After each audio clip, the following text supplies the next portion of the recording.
하나님께서 주는 말씀 열왕기상 15장 33절부터 16장 14절 말씀입니다. 열왕기상 15장 33절부터 봅니다. 구약성경 543쪽입니다. 열왕기상 15장 33절부터 16장 14절입니다. 유다의 아사 왕 셋째 아히야의 아들 바아사가 디르사에서 모든 이스라엘의 왕이 되어 24년 동안 다스리니라. 바아사가 여호와 보시기에 악을 행하되 여로보암의 길로 행하며 그가 이스라엘에게 범하게 한 그 죄 중에 행하였더라. 여호와의 말씀이 하나니의 아들 예후에게 임하여 바아사를 꾸짖어 이르시되 내가 너를 티끌에서 들어 내 백성 이스라엘 위에 주권자가 되게 하였거늘 네가 여로보암의 길로 행하며 내 백성 이스라엘에게 범죄하게 하여 그들의 죄로 나를 노엽게 하였은즉 내가 너 바아사와 네 집을 쓸어버려 네 집이 느밧의 아들 여로보암의 집 같이 되게 하리니 바아사에게 속한 자가 성읍에서 죽은즉 개가 먹고 그에게 속한 자가 들에서 죽은즉 공중의 새가 먹으리라 하셨더라. 바아사의 남은 사적과 행한 모든 일과 권세는 이스라엘 왕 역대지략에 기록되지 아니하였느냐. 바아사가 그의 조상들과 함께 잠에 디르사에 장사되고 그의 아들 엘라가 대신하여 왕이 되니라. 여호와의 말씀이 하나니의 아들 선지자 예후에게도 임하사 바아사와 그의 집을 꾸짖으심은 그가 여로보암의 집과 같이 여호와 보시기에 모든 악을 행하며 그의 손의 행위로 여호와를 노엽게 하였음이며 또 그의 집을 쳤음이더라. 유다의 아사 왕 제26년에 바아사의 아들 엘라가 디르사에서 이스라엘의 왕이 되어 2년 동안 그 왕위에 있으니라. 엘라가 디르사에 있어 왕궁 맡은 자 아르사의 집에서 마시고 취할 때 그 신하 곧 병거 절반을 통솔한 지휘관 시므리가 왕을 모반하여 시므리가 들어가서 그를 쳐 죽이고 그를 대신하여 왕이 되니 곧 유다의 아사 왕 제27년이더라. 시므리가 왕이 되어 왕위에 오를 때 바아사의 온 집안 사람들을 죽이되 남자는 그의 친족이든지 그의 친구든지 한 사람도 남기지 아니하고 바아사의 온 집을 멸하였는데 선지자 예후를 통하여 바아사를 꾸짖어 하신 여호와의 말씀같이 되었으니 이는 바아사의 모든 죄와 그의 아들 엘라의 죄 때문이라. 그들이 범죄하고 또 이스라엘에게 범죄하게 하여 그들의 헛된 것들로 이스라엘의 하나님 여호와를 노하시게 하였더라. 엘라의 남은 사적과 행한 모든 일은 이스라엘 왕 역대지략에 기록되지 아니하였느냐. 아멘. 이제 계속된 이스라엘의 역사, 북이스라엘과 남유다의 역사를 우리 열왕기상의 말씀을 통해서 이제 보고 있는데요. 이스라엘과 북이스라엘과 남유다의 왕 이들이 왕으로 있을 때 어떤 업적을 남겼느냐가 열왕기상에서 중요하게 다루고 있는 내용은 아닙니다. 몇 년 동안 왕위에 있었느냐 이것도 중요한 게 아닙니다. 중요한 것은 다윗의 길로 갔느냐 여로보암의 길로 갔느냐 하는 것이죠. 하나님께서 우리 인생을 평가하실 때도 우리가 세상에서 어떤 성공을 거두었느냐, 얼마나 우리가 오래 살았느냐, 우리 주변에 사람이 얼마나 많으냐, 하나님께서 그걸 보시는 것이 아니라 하나님의 마음이 합했는지 아니면 하나님을 대적하는 삶을 살았는지 그것을 보고 계시다라는 것이죠. 오늘도 우리가 하나님의 마음이 아파요. 하나님이 기뻐하시는 길로 걸어갈 수 있는 이 하루가 되기를 먼저 주님의 이름으로 축원합니다. 오늘 33절 먼저 보게 되면 15장 33절 유다의 아사 왕 셋째 해에 아히야의 아들 바아사가 디르사에서 모든 이스라엘 왕이 되어 24년 동안 다스렸습니다. 24년 동안 왕위에 있었지만 그가 살아온 길은 어땠느냐? 34절에 바아사가 여호와 보시기에 악을 행하되 여로보암의 길로 행하며 그가 이스라엘에게 범하게 한 그 죄 중에 똑같이 살았다라고 되어 있습니다. 하나님께서는 보고 계시다라는 말씀을 드렸습니다. 하나님께서 우리를 보고 계실 때 우리가 하나님 보시기에 선한 길을 가야 되고 하나님 보시기에 기뻐하시는 길을 가야 되는데 오늘 바아사라는 왕은 하나님 보시기에 악을 행했다라고 되어 있습니다. 물론 사람 보기에는 아닌 것처럼 보일 수 있습니다. 그러나 하나님 보시기에는 분명히 악한 길이었다라는 거죠. 16장입니다. 여호와의 말씀이 하나님의 아들 예후에게 임하여 바사를 꾸짖으십니다. 하나님께서 꾸짖으시는데 책망을 하시는데 하나님의 책망입니다. 2절 내가 너를 티끌에서 들어 내 백성 이스라엘 위에 주권자가 되게 하였거늘 이라고 말씀하십니다.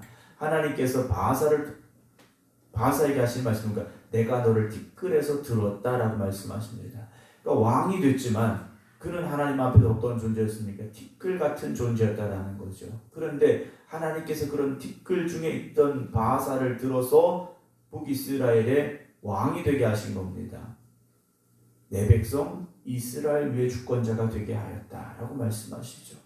이스라엘 백성은 하나님의 백성입니다. 하나님께서 티끌 같은 바사를 들어서 하나님의 백성인 이스라엘 위에 왕이 되게 하셨는데 그럼 어떻습니까? 얼마나 감사합니까?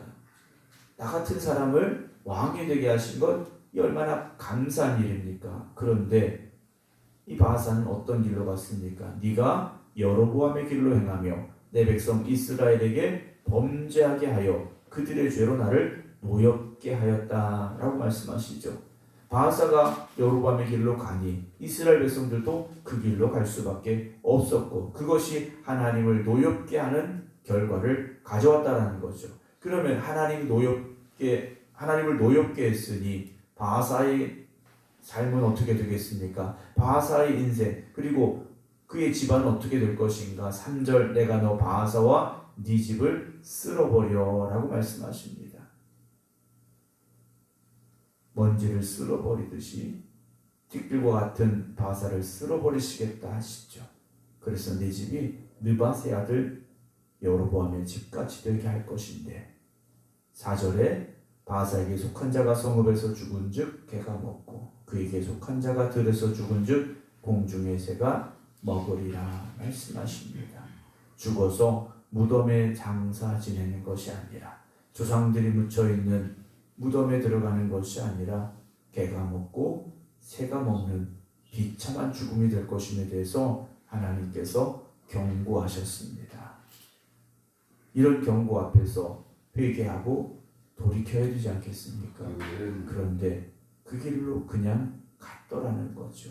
5절입니다. 바사에 남은 사적과 행한 모든 일과 권세는 이스라엘 왕 역대 지략에 기록되지 아니하였느냐. 물론 왕으로서의 모든 일, 그가 가졌던 권세는 역사책에는 기록되겠죠. 그러나 하나님의 생명책에 그 이름이 기록되어 있느냐라는 겁니다. 오늘 우리가 살아가는 인생도 누군가에게는 그 사람 그런 일하고 저런 일 했어 라고 기억이 되겠죠. 그러나 중요한 건 하나님의 생명책에 우리 이름이 기록이 되어져야 되지 않겠습니까? 6절 바사가 그의 주성들과 함께 잠에 디르사의 장사되고 그의 아들 엘라가 대신하여 왕이 되니라. 여호와의 말씀이 하나님의 아들 손자 예후에게도 임하사 바사와 그의 집을 꾸짖으면 그가 여로보암의 집과 같이 여호와 보시기에 모든 악을 행하며 그의 손 행위로 여호와를 노엽게 하였음이며 또 그의 집을 쳤음이더라 라고 되어 있습니다. 똑같은 길을 가고 있다라는 거죠. 아버지가 갔던 길을 아들이 가고 있습니다. 8절에 유다의 아사왕 제26년에 바사의 아들 엘라가 디르사에서 이스라엘 왕이 되어 2년 동안 그 왕위에 있으니라. 엘라가 디르사에 있어 왕궁 같은 자 아르사의 집에서 마시고 취할 때라고 되어 있습니다. 아버지가 어떤 길을 걸어갔는지 하나님의 경고 앞에서 깨달을 수 있어야 되는데 그 아들 역시 마시고 취해 있었다라는 거죠. 여러분, 우리가 세상을 살아가면서 세상에 취해서는 안 됩니다. 세상에 취해서는 안 되고 하나님의 말씀에 붙잡힌 삶을 살아야 됩니다. 사도행전에 성령 충만한 이들을 보며 세술에 취했다라는 말씀이 나오는데요. 오늘도 우리가 살아가는 삶 속에서 우리가 세상의 것을 바라보고 세상의 것에 붙잡히고 세상의 것에 취해 있는 것은 아닐까? 우리가 세상의 것을 가졌다고 그것으로 만족하고 세상의 것을 누리고 있다고 그것에 취해 있다면 우리는 하나님을 바라보지 못하고 하나님의 말씀보다는 세상의 것을 더 집중하고 있지 않을까라는 두려움을 가질 수 있어야 됩니다. 그 신하 곧 병거 절반을 통솔한 지휘관 시므리가 왕을 모반하게 되죠. 그래서 시므리가 들어가서 그를 쳐 죽이고 그를 대신하여 왕이 되었다라고 기록합니다. 11절에 시므리가 왕이 되어 왕이 오를 때 바하사의 온 집안 사람들을 죽이되 남자는 그의 친족이든지 그의 친구든지 한 사람도 남기지 않았다라고 되어 있습니다. 사랑하는 성도 여러분, 오늘 내가 지금 누구의 곁에 있는가 생각해 봐야 됩니다. 내가 그 사람을 지금 만나고 있는데 가까운 사이에 있는데 그 사람이 하나님 별식 악한 길을 가고 있다면 그 사람을 변화시키든지 아니면 우리가 그 사람과 거리를 두든지 둘 중에 하나를 선택해야 됩니다. 사랑하는 성도 여러분, 오늘도 우리에게 주신 영혼을 구원하라는 그 귀한 사명 앞에서 우리가 복음 전하는 일에 힘써야 되고 멸망을 향해 가는 이들을 붙잡아 하나님의 말씀으로 말미암아 그들의 발걸음이 돌이켜 하나님의 나라를 향할 수 있도록 여러분 전도하시고 힘쓰시기 바랍니다. 12절에 바하사의 온 집을 멸하였는데 선지자 리후를 통하여 바하사를 꾸지하신 여호와의 말씀같이 되었다라고 되어 있지 않습니까? 하나님의 말씀은 그대로 이루어집니다. 13절 이는 바하사의 모든 죄와 그의 아들 엘라의 죄 때문이라 그들이 범죄하고 또 이스라엘에게 범죄하게 하여 그들이 헛된 것들로 이스라엘 하나님 여호와를 노하시게 하였더라 라고 되어 있습니다. 여러분, 세상의 것은 헛될 수밖에 없습니다. 전도서에 나오는 헛되다라는 이 고백을 우리가 알고 있지 않습니까? 여러분, 헛된 것이 그럴듯하게 보일 수 있습니다. 그러나 영원한 하나님의 나라를 바라보면서 하나님이 기뻐하시는 길로만 가시기 바랍니다. 오늘도 성도들은 거룩한 삶을 살아가야 됩니다. 우리가 거룩함을 떠나서 죄 가운데 있다면 우리 역시 하나님의 심판 앞에 설 수밖에 없습니다. 오늘도 우리가 더욱더 하나님의 말씀 붙잡고 하나님 앞에 더욱더 가까이 가기를 힘쓰시기 바랍니다. 오늘도 우리가 새로워지고 변화되어서 하나님이 기뻐하실 수 있는, 그래서 그 은혜에 합당하게 살아가는 우리 모두가 되기를 주님의 이름으로 축원합니다. 기도하겠습니다. 하나님께서 경고하시고 하나님께서 책망하시는 말씀을 주셨음에도 불구하고 그 말씀으로 말미암아 깨닫고 변화되지 못하였습니다. 오히려 귀를 닫고 눈을 닫고 마음을 닫아버립니다. 그리고 세상의 것에 빠져 세상의 것으로 만족하려 하고 세상의 것으로 취하려 합니다. 오늘 저희들이 깨닫게 하여 주시옵소서. 하나님의 말씀을 들을 때 그 말씀이 우리를 깨닫게 하시고 새롭게 하여 주시어서 언제나 하나님이 기뻐하시는 길을 걸어갈 수 있게 하여 주시옵시고 하나님의 영광을 위해 힘써 살아가는 저희를 되게 하시며 영혼 구원에 더욱더 힘쓰는 저희를 되게 하여 주시옵소서. 오늘도 저희에게 이 거룩하고 복된 날을 주시니 감사합니다.